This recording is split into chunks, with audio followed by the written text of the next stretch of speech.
Takes Z विश्वा YouTube channel में आपका स्वागत है। यदि आपको हमारी प्रेरणादायक और रोचक कहानियां पसंद आती हैं तो चैनल को सब्सक्राइब करें और वीडियो को लाइक करें। आपकी यह छोटी सी पहल हमें और बेहतर सामग्री बनाने के लिए प्रेरित करती है। सब्सक्राइब करें, नई और दिलचस्प कहानियां देखने के लिए लाइक करें, अपनी पसंद को दिखाने और हमारा हौसला बढ़ाने के लिए शेयर करें अपने दोस्तों और परिवार के साथ, ताकि वे भी इन कहानियों का आनंद ले सकें। घंटी का आइकन दबाएं ताकि कोई भी नई कहानी आपसे छूट न जाए। आपके समर्थन से हम और आगे बढ़ेंगे और आपको बेहतरीन सामग्री प्रदान करेंगे। जुड़े रहिए XZ विश्वा के साथ। धन्यवाद। एक समय की बात है, धर्मपुर नामक गांव में रामलाल नामक एक बूढ़ा रहता था। वैसे तो उसकी आयु अधिक न थी, पर समय के फेर तथा बीमारी ने उसे बूढ़ा बना दिया था। भगवान की दया से उसके पास किसी चीज की कमी न थी। उसका घर धन धान्य से भरपूर था। 4 लड़के भी थे। उनके नाम क्रमशः दुर्बुद्धि, बुद्धिवक्र बुद्धि तथा प्रताप थे। तीनों बड़े भाई हट्टे कट्टे तथा लंबे चौड़े दैत्य के समान थे। बुद्धि उनमें नाम मात्र की थी। वे तीनों पिता का कहना भी न मानते थे तथा अपने छोटे भाई प्रताप को बहुत तंग करते थे। वे आपस में हमेशा लड़ते रहते थे।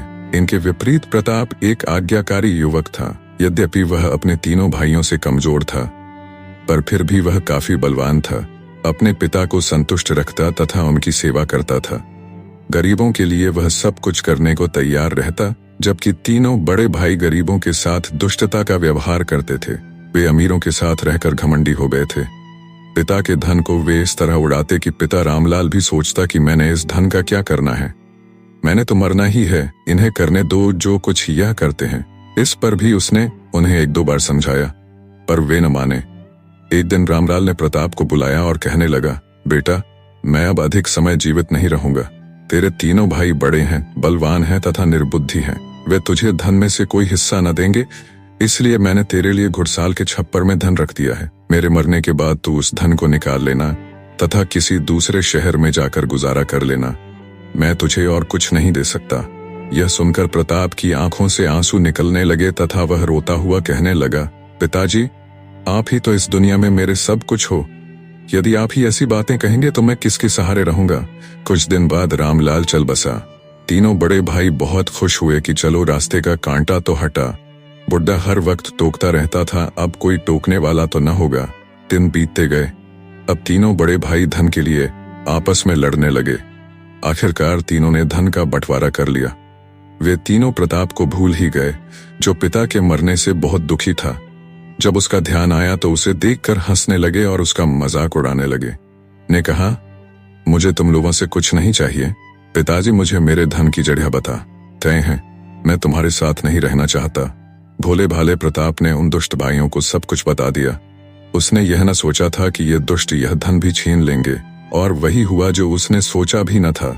तीनों भाइयों ने उसे खूब मारा। आखिरकार उसे धन का पता बताना ही पड़ा। बड़ा भाई दुर्बुद्धि वहां से धन की पेटी उठा लाया। जब उसने पेटी खोली तो उनकी आंखें आश्चर्य से फैल गई, क्योंकि उसमें इतना धन था जिससे वे सारा गांव खरीद सकते थे। इसके अलावा उसमें एक चमचमाती तलवार भी पड़ी थी। यह देखकर छोटे भाई प्रताप की आंखों में खून तर आया, पर वह उनका कुछ बिगाड़ नहीं सकता था। इस अन्याय को देख मंझले भाई बुद्ध के दिल में थोड़ा रहम आ गया। उसने प्रताप को अपने हिस्से में से कुछ धन दे दिया तथा वह तलवार भी दे दी जो संदूक से निकली थी। इसके साथ ही उसने उसे वहां से जाने को कहा। उसने धन को थैले में डाला, तलवार को कमर में खोसा और घुड़साल से एक बढ़िया सा घोड़ा लेकर उस पर सवार होकर शहर की तरफ चल दिया। जब वह शहर पहुंचा तो रात होने को थी। रात बिताने के लिए उसने एक घर का दरवाजा खटखटाया। एक आदमी ने आकर दरवाजा खोला तो उसने रात भर ठहरने की जगह मांगी। वह आदमी उसे अंदर ले गया और भोजन कराया। भोजन करते समय उसने तलवार एक तरफ रख दी। उस आदमी ने, जो कि एक विद्वान था, तलवार उठा ली और उसे देखने लगा। तभी उसकी आंखें आश्चर्य से फैल गई। वह उससे कहने लगा, नवयुवक, तुम बड़े भाग्यवान हो। तुम्हारी तलवार जादुई है। तुम इससे जो भी कहोगे वह पूरा होगा, पर यदि तुम कायर होगे तो यह तलवार तुम्हारा गला काट देगी। ये सुनकर प्रताप बड़ा खुश हुआ। दूसरे दिन फिर वह सफर पर चल दिया। अभी वह कुछ ही दूर गया था कि एक जगह उसे भीड़ दिखाई दी। उसने एक आदमी से कारण पूछा तो उसने बताया कि उस देश की राजकुमारी को कोई जादूगर उठा ले गया है। राजा ने ढिंढोरा पिटवाया है कि जो कोई भी राजकुमारी को उस जादूगर से छुड़ा लाएगा उसकी शादी राजकुमारी से कर दी जाएगी तथा आधा राजपाट दे दिया जाएगा। यह सुनकर प्रताप ने सोचा कि चलो बहादुरी आजमाने का एक काम तो मिला। फिर उस आदमी से पूछा कि क्या किसी को यह पता नहीं कि राजकुमारी कहाँ है तथा किस जादूगर के कब्जे में है। उसने आदमी ने कहा कि राज ज्योतिषी ने सिर्फ ये बताया है कि राज्य के दक्षिण की तरफ जंगलों के पार किसी जादूगर के कब्जे में है तथा वहां कोई जा नहीं सकता। प्रताप ने अपने मन में दृढ़ निश्चय किया कि वह राजकुमारी को अवश्य छुड़ा कर लाएगा। यह सोचकर वह दक्षिण की तरफ चल दिया। काफी देर चलते रहने के कारण उसका घोड़ा और वह काफी थक गए थे। उसने आराम करने के लिए इधर उधर नजर दौड़ाई पर उसे कोई ठिकाना नजर न आया, इसलिए उसने वहीं पेड़ के नीचे आराम करने की सोची। उसने घोड़े को चरने के लिए छोड़ दिया तथा खुद पेड़ के नीचे बैठ गया। तलवार को खोलकर उसने अलग रख दिया तथा भोजन करने की सोची। भोजन तो खत्म हो चुका था। यह देखकर वह बहुत घबराया, पर तभी उसे अपनी जादुई तलवार का ध्यान आया। उसने तलवार को उठाकर कहा, मेरे लिए भोजन का प्रबंध करो। यह कहते ही तलवार उसके हाथ से उड़ गई तथा कुछ क्षणों में उसके पास भोजन मौजूद था। यह देखकर वह बहुत खुश हुआ और भोजन करने लगा। यह घटना दूर खड़ा एक जादूगर देख रहा था। उसने तलवार चुराने की सोची। उसने सोचा कि यदि यह मुझे मिल जाए तो मेरी शक्ति और बढ़ जाएगी।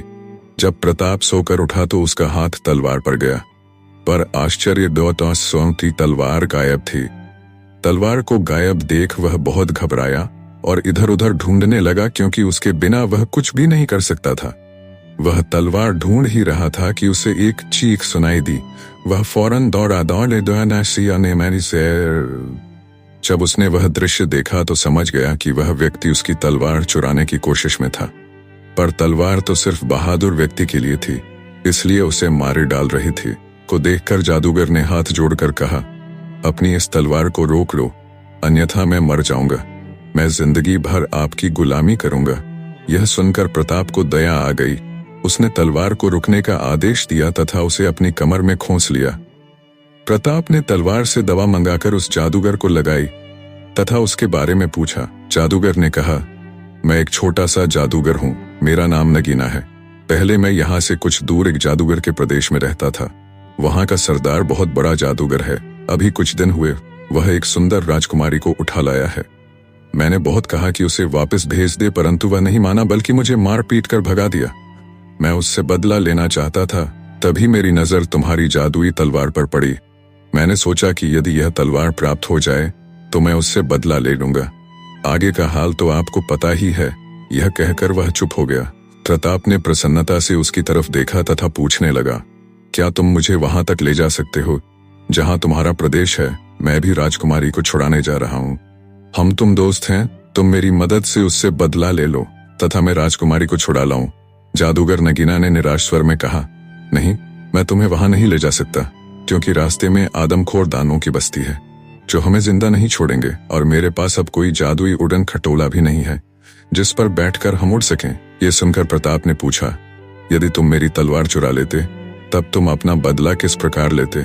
तब जादूगर नगीना ने कहा कि 2 महीने बाद जादूगर मोड़क अपनी शक्ति से मुझे बुला लेता, तब मैं अपना बदला ले लेता।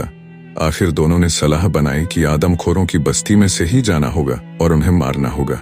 ये सलाह बनाकर दोनों वहां से चल दिए। काफी दूर चलने के बाद उन्हें एक महल दिखाई दिया जिसमें बड़े बड़े दैत्य घूम रहे थे।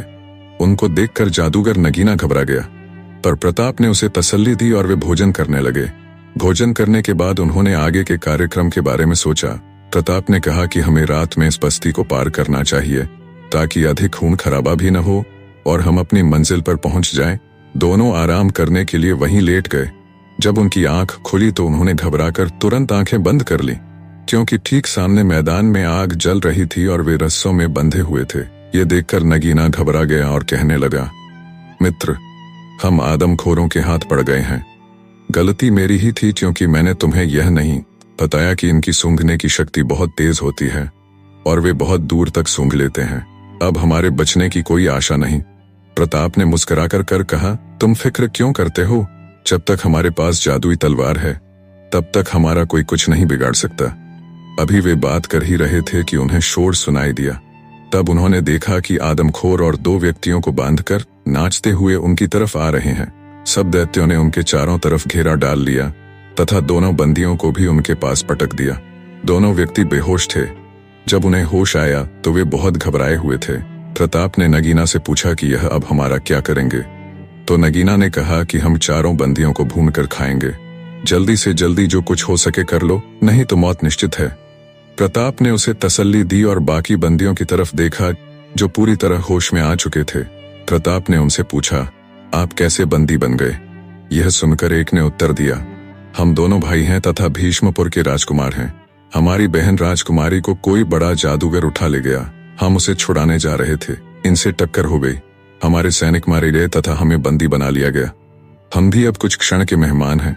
यह सुनकर प्रताप ने सोचा कि चलो 2 से 4 हो गए। उससे उन दोनों राजकुमारों को, जिनका नाम राम और श्याम था, सारी बातें बताईं कि वह दोनों भी उसी काम से, अर्थात राजकुमारी को छुड़ाने जा रहे थे। हमें भी इन्होंने पकड़ लिया। राजकुमार भी खुश हुए, लेकिन उनकी खुशी क्षण भर की थी, क्योंकि उन्हें दैत्यों ने मारकर खा जाना था। उनके मन की स्थिति जानकर प्रताप ने कहा, आप फिक्र न करें, मेरे पास जादुई तलवार है, वह हमें बचा लेगी। ये सुनकर राजकुमार खुश तो हुए, पर वे संतुष्ट न थे। 4 दैत्य उन्हें आग में डालने के लिए आगे बढ़े। उसी समय प्रताप ने अपनी तलवार पर हाथ रखकर कहा, हमारे बंधन काट दो और इन 4 दैत्यों को मार दो। इतना कहते ही तलवार अपने आप कमर से निकल गई तथा हवा में उड़कर उनके बंधन काटकर दैत्यों की ओर लपकी। फौरन उनके सिर जमीन पर लुढ़कते नजर आए। यह देखकर चारों बंदी तो प्रसन्न हो गए, पर दैत्य घबरा गए। वे फिर चारों तरफ से आगे बढ़ने लगे। यह देखकर प्रताप ने कहा, जो आगे बढ़े उसका सिर काट दो और हम चारों की रक्षा करो। प्रताप के कहते ही तलवार उनके चारों तरफ घूमकर दैत्यों के सिर काटने लगी। 4 दैत्य उनके पास पहुंच गए और तलवार अभी दूर कहीं दैत्यों को मार रही थी।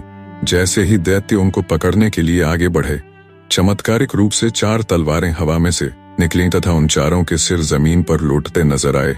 यह देखकर दैत्य सरदार घबरा गया तथा माफी मांगने लगा। तब प्रताप ने तलवारों को रुकने को कहा। दैत्यराज ने उनसे माफी मांगी। दोनों राजकुमार नगीना और प्रताप बहुत प्रसन्न थे कि अब राजकुमारी को छुड़ाने में अधिक मुश्किल नहीं पड़ेगी। वे तीनों प्रताप का बहुत आदर करने लगे थे, क्योंकि उसने उनकी जान बचाई थी। तभी दैत्यराज ने प्रस्ताव रखा कि वह अपनी लड़की का विवाह करना चाहता है। प्रताप ने कहा, आप हमारे दोस्त नगीना की शादी अपनी लड़की से कर दें। जब उन्होंने उसकी लड़की को देखा तो बड़े हैरान हुए, क्योंकि वह बहुत सुंदर थी। नगीना की शादी राजकुमारी दिलैला से कर दी गई। प्रताप ने दैत्यराज से चलने की आज्ञा मांगी। दैत्यराज ने कहा कि मैं भी तुम्हारे साथ चलता हूं ताकि तुम लोगों की कुछ मदद कर सकूं, क्योंकि वह जादूगर बहुत दुष्ट है। प्रताप ने उसे मना भी किया, पर वह नहीं माना। तब प्रताप ने उसे भी एक जादुई तलवार दे दी। अब 5 के पास एक एक जादुई तलवार थी। वे आगे चलने लगे। दैत्यराज ने कि मैं अपनी सेना भी साथ ले चलता हूँ, परंतु नगीना ने उसे मना कर दिया और कहा कि वह जादूगर सेना को चुटकी बजाते खत्म कर देगा। इससे बेहतर तो यह होगा कि हम चुपके से हमला कर उसे मार दें। ऐसा निश्चय कर वे आगे बढ़े। एक जगह उन्होंने थोड़ा सा आराम किया। तब प्रताप ने पूछा, मित्र नगीना, अब तुम्हारा प्रदेश कितनी दूर है? नगीना ने कहा, बस थोड़ी दूर पर चारों तरफ से पहाड़ी से घिरा हुआ हमारा प्रदेश है। यह कहकर नगीना ने एक लकीर की तरफ इशारा किया। जैसे ही सब आगे बढ़ने लगे कि नगीना ने उन्हें रोक दिया। कहने लगा कि अब हम इस तरह आगे नहीं बढ़ सकते, क्योंकि जैसे ही हम इसके अंदर कदम रखेंगे, आग की लपटें हमें भस्म कर देंगी। विश्वास दिलाने के लिए उसने एक बड़ा सा पत्थर उठाया और लकीर के ऊपर फेंक दिया। लकीर के पार जाते ही वह पत्थर जलकर राख हो गया। फिक्र किस बात की? प्रताप ने कहा, अपनी अपनी तलवारों को पकड़ो और उड़ने की तैयारी करो। यह कहकर उसने तलवार को पकड़ा। बाकी चारों ने भी उसका अनुसरण करते हुए तलवारों से उड़ने को कहा। उसी क्षण वे उड़ने लगे, पर अचानक ही उनकी आंखों के आगे अंधेरा छा गया और वे बेहोश हो गए, क्योंकि उधर जादूगर अपने जादू के शीशे में सब कुछ देख रहा था। उसने जादू से उन्हें पकड़ लिया और एक कमरे में बंद कर दिया। परंतु शायद यह जादूगर का दुर्भाग्य था या इनका सौभाग्य कि इनकी तलवारें अभी तक इनके पास थीं। नगीना ने होश में आते ही तलवार को पकड़कर कहा, हम सब के बंधन काट दो। पर आश्चर्य दौट बंधन न कटे। जादूगर के जादू के आगे जादुई तलवार कमजोर पड़ गई थी। नगीना ने इधर उधर देखा तो वहां प्रताप न था। थोड़ी ही देर में सबको होश आ गया। वे आश्चर्य से चारों तरफ देखने लगे। तब नगीना ने कहा, हम सब जादूगर मोड़क के कब्जे में फंस गए हैं। प्रताप का कहीं पता नहीं, या तो वह अन्य जगह कैद है या कैद हुआ ही नहीं। यह सुनकर सब घबरा गए तथा दरवाजे की तरफ देखने लगे। दरवाजा खुला और 4 आदमी अंदर आए और सब उठाकर ले गए और ले जाकर एक सिंहासन के नजदीक पटक दिया। वही हुआ जिसकी नगीना को आशंका थी। जादूगर मोडक आते ही उस पर क्रोध करने लगा और कहने लगा, नगीना, तुम एक कमीने इंसान हो जो अपने सरदार से लड़ने के लिए इन 3 मनुष्यों को लाए हो। पर तुम्हें पता है कि मैं कितना ताकतवर हूं, फिर भी तुम मुझसे लड़ने चले आए और तुम हैरान होगे कि मैंने तुम्हें पकड़ कैसे लिया। इसलिए यह भी देख लो।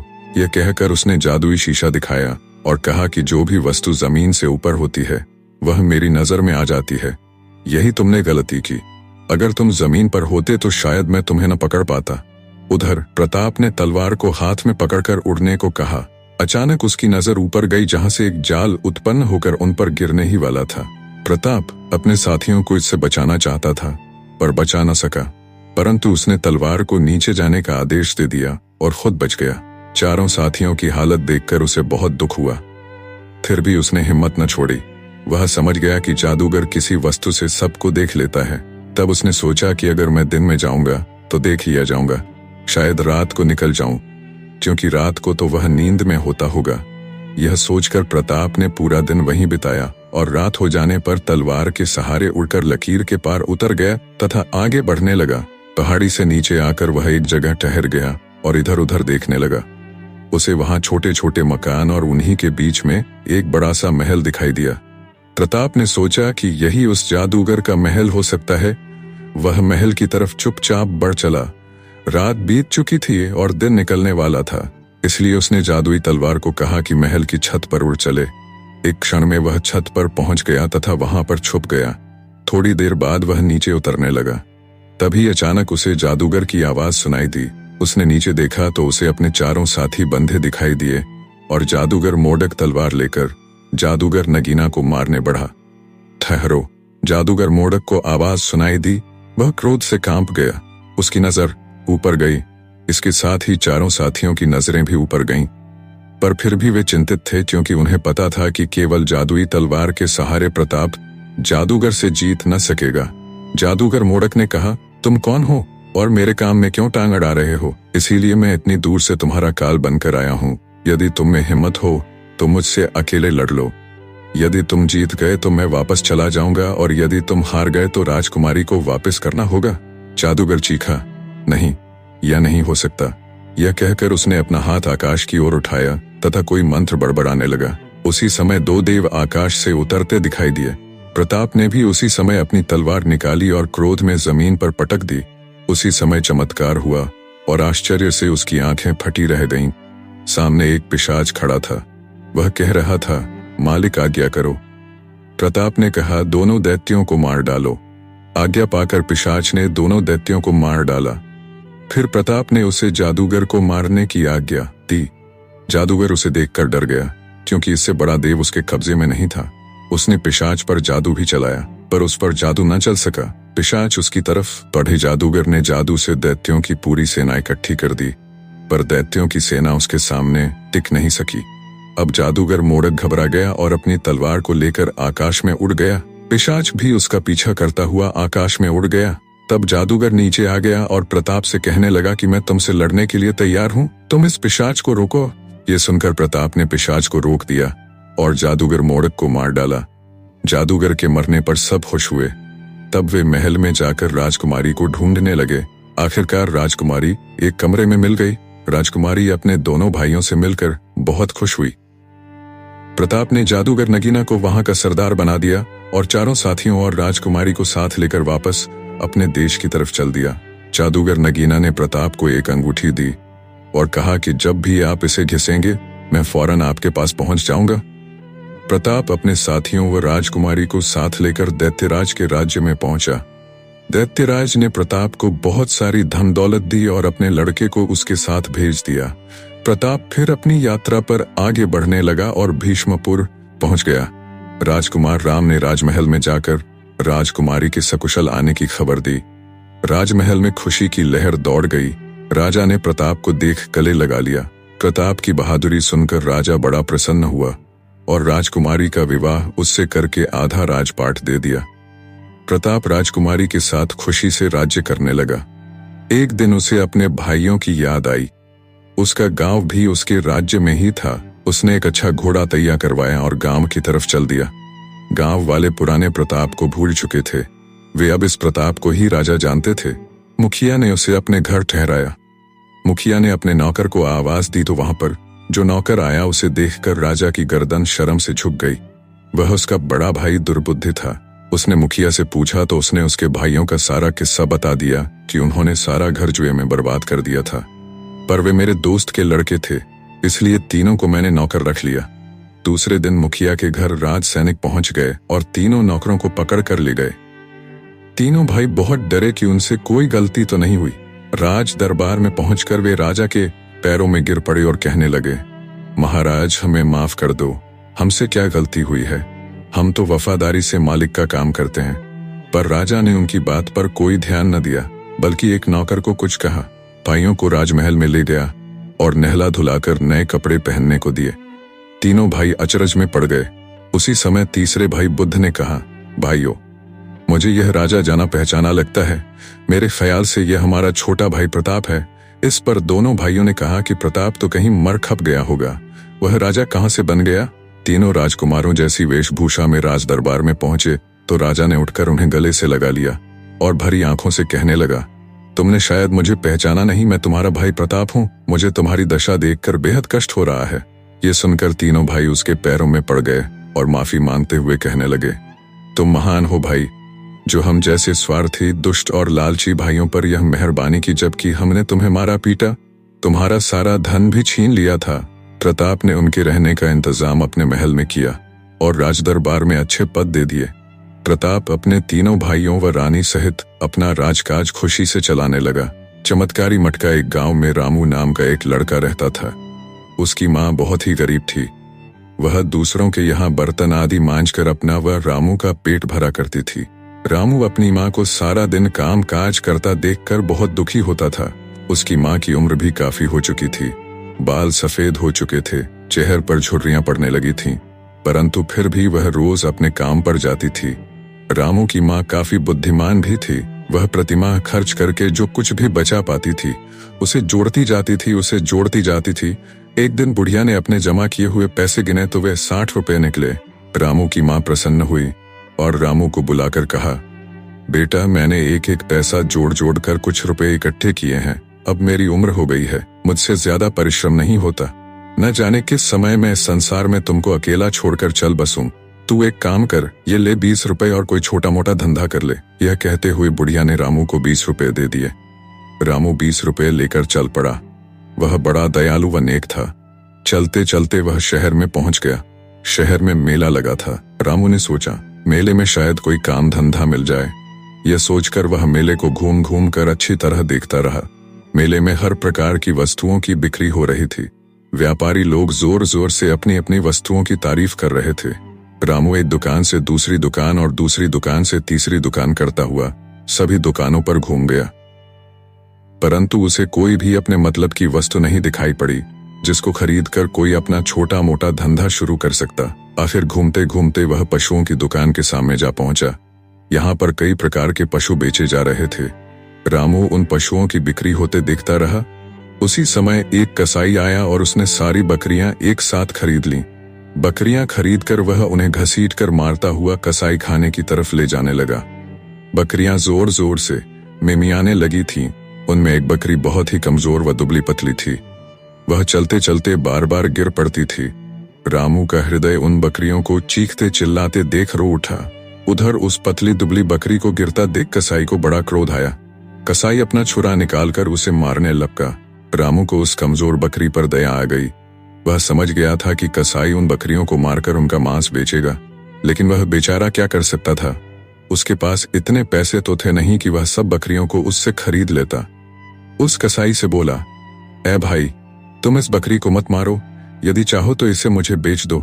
कसाई झट तैयार हो गया। दुबली सी बकरी उसके लिए काम की नहीं थी। उसने रामू को 20 रुपए के बदले वह कमजोर बकरी बेच दी। रामू उस कमजोर बकरी को उठाकर अपने घर ले गया। रामू की माँ ने देखा कि रामू 20 रुपए में इस कमजोर बकरी को ले आया है तो वह बहुत क्रोधित हुई और उसे भला बुरा कहने लगी। रामू ने अपनी माँ से कुछ नहीं कहा और बकरी की दिन रात सेवा करने लगा।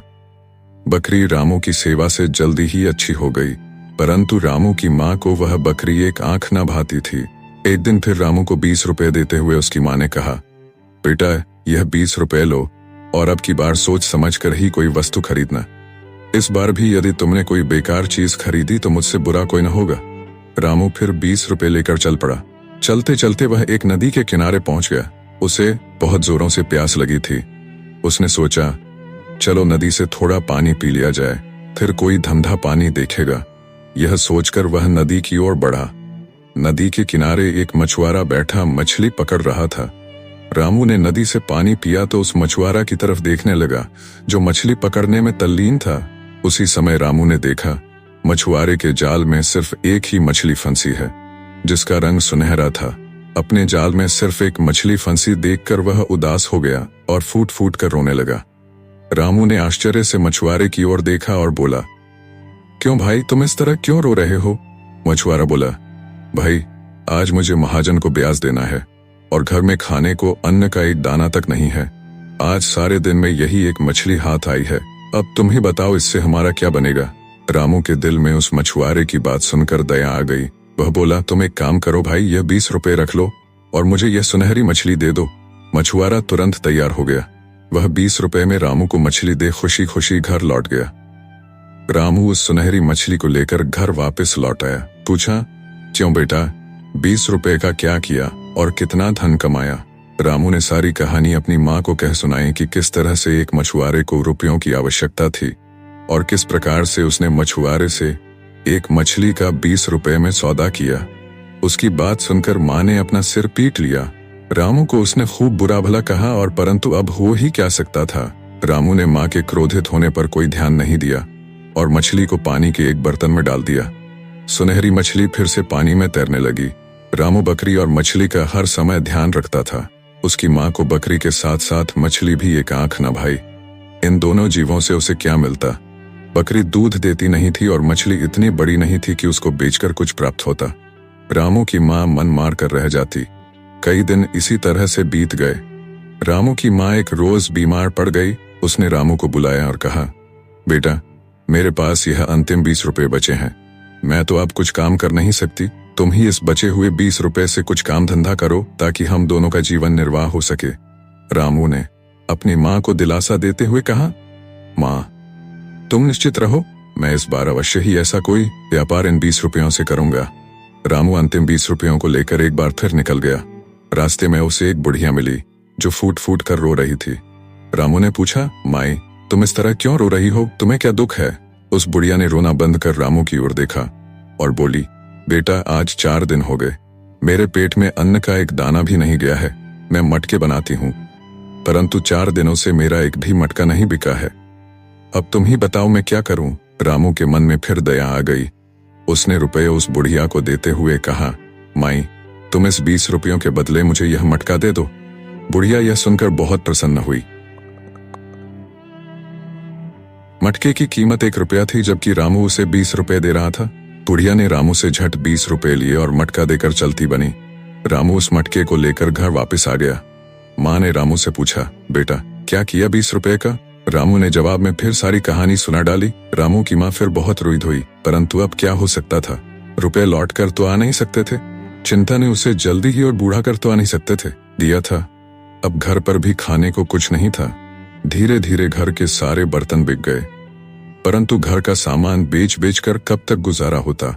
रामू भी अब दुखी रहने लगा था, क्योंकि बकरी को भी अब पेट भर भोजन नहीं मिलता था। एक दिन रामू यूं ही झोंपड़े के कोने में उदास बैठा था कि उसे एक आवाज सुनाई दी, रामू तुम इतने उदास क्यों बैठे हो? तुम्हारी उदासी का क्या कारण है? रामू ने चौंक कर इधर उधर देखा, परंतु उसे मटके, बकरी और मछली के अलावा और कुछ दिखाई नहीं दिया। रामू को बड़ा आश्चर्य हुआ कि यह आवाज किधर से आई। तभी वही आवाज रामू को फिर सुनाई पड़ी, तुम क्यों उदास बैठे हो? तुम्हारी उदासी का क्या कारण है? रामू ने फिर चौंक कर इधर उधर देखा। उसने देखा बकरी अपने स्थान से चलती हुई उसके समीप आ रही थी। रामू ने आश्चर्य से बकरी की ओर देखा, फिर बोला, क्या यह तुम बोल रही हो? हाँ रामू, मैं ही बोल रही हूँ। तुम बताओ तुम इतने उदास क्यों हो? रामू ने आश्चर्य से कहा, मेरी माँ बीमार है, मैं कोई कामकाज नहीं करता, घर में खाने को अन्न का एक दाना तक नहीं, घर में जो कुछ था सब बिक गया है। अब तुम ही बताओ मैं उदास क्यों न हूं। बकरी बोली, तुम उदास और परेशान न हो रामू, तुम मुझको कहीं से भी लाकर सेर भर दूध पिलाओ, फिर मेरा दूध निकालो, उसे रात भर अंधकार में रखो, वह दूध सोने के पानी में बदल जाएगा। उसे तुम राजा के पास ले जाओ, जब राजा उसके दाम पूछे तो तुम सोने के 5 दीनार मांगना, ना कम न ज्यादा। याद रखना रामू, लालच बुरी बला है। रामू ने ऐसा ही किया, अपने किसी पड़ोसी से पैसे लेकर एक सेर दूध ले आया और उस दूध को बकरी को पिला दिया। बकरी ने वह सारा का सारा दूध पी लिया। रामू ने दूध पिलाने के बाद उसका दूध निकाला और उसे रात भर के लिए अंधकार में रख दिया। सुबह जब रामू सोकर उठा तो उसे बकरी की कही हुई बात याद आई। उसने जाकर देखा दूध वास्तव में सोने का हो गया था। वह उस सोने के दूध को लेकर राजा के दरबार में गया। सोने का दूध देखकर राजा को बहुत आश्चर्य हुआ। राजा ने रामू से उसकी कीमत पूछी। रामू ने कहा, महाराज इसकी कीमत केवल 5 दीनार है। केवल 5 दीनार है? महाराज ने आश्चर्य से कहा, फिर अपने मंत्री को आज्ञा दी इसको 10 दीनार दे दिए जाएं। रामू तुरंत बोला, महाराज मैं तो इस सोने के दूध के केवल 5 दीनार लूंगा। यदि आप 5 दीनार दें तो मैं यह सोने का दूध आपको बेचूंगा, अन्यथा नहीं। राजा ने रामू को 5 दीनार देकर विदा किया। रामू अपने घर लौट आया और घर आकर अपनी बूढ़ी माँ को सारी कहानी कह सुनाई। उसकी माँ भी यह सुनकर बहुत प्रसन्न हुई। अब उनके घर में कोई कमी नहीं रही। बकरी को रामू रोज दूध पिलाता, फिर उसका दूध निकालता, उसे रात भर के लिए अंधेरे में रखता और प्रातः राजा को वह सोने का दूध 5 दीनार में बेच आता। धीरे धीरे रामू उस गांव का सबसे अधिक धनी व्यक्ति हो गया। दयालुता तथा नेकी अब भी उसके हृदय में समाई हुई थी। जब भी कोई दुखिया आकर उसके सामने अपना दुखड़ा रोता तो वह उसकी भरपूर मदद करता। उसकी इस नेकी और दयालुता की चर्चा धीरे धीरे सारे गांव में होने लगी। एक दिन रामू अपने आलीशान घर में बैठा खाना खा रहा था कि उसी समय उसके कानों में एक पतली सी आवाज पड़ी, रामू। 2 शॉट्स। रामू चौंक कर इधर उधर देखने लगा, परंतु उसे सिवाय मछली के और कोई दिखाई नहीं पड़ा। रामू खाना खाने लगा। उसी समय फिर आवाज आई, रामू मैं मछली बोल रही हूँ। रामू ने चौंक कर देखा, मछली के होंठ धीरे धीरे हिल रहे थे। वह आश्चर्यचकित स्वर में बोला, मछली यह तुम बोल रही हो? हाँ रामू, मछली बोली, यह मैं बोल रही हूँ। मुझे अपने माता पिता से बिछड़े काफी समय हो गया है। मेरे माता पिता परेशान हो रहे होंगे। यदि तुम मुझे वापस उसी नदी में छोड़ आओ तो मैं वायदा करती हूँ कि कभी भी तुम्हें मेरी सहायता की आवश्यकता पड़ी तो तुम्हारे 3 बार मछली रानी पुकारते ही सहायता को आ जाऊंगी। रामू स्वभाव से दयालु था, उसे किसी प्रकार का लालच भी नहीं था, इसलिए वह खुशी मछली को उसी नदी में छोड़ आया। धीरे धीरे समय गुजरता गया। लगभग 2 वर्ष पश्चात सारे देश में अकाल पड़ा। वर्षा न होने के कारण नदी नाले तालाब सब सूख गए। धरती गर्मी के कारण चटकने लगी। लोगों में त्राही त्राही मचने लगी। लोग पानी की एक एक बूंद को तरसने लगे। रामू के गांव में भी यह संकट आया। रामू के घर में भी पानी की एक बूंद शेष नहीं रह गई थी। दूसरों की सहायता करने वाला रामू उदास हो गया। वह यूं ही बैठा सोच ही रहा था कि एक सुरीली सी आवाज रामू के कानों में गूंजी, रामू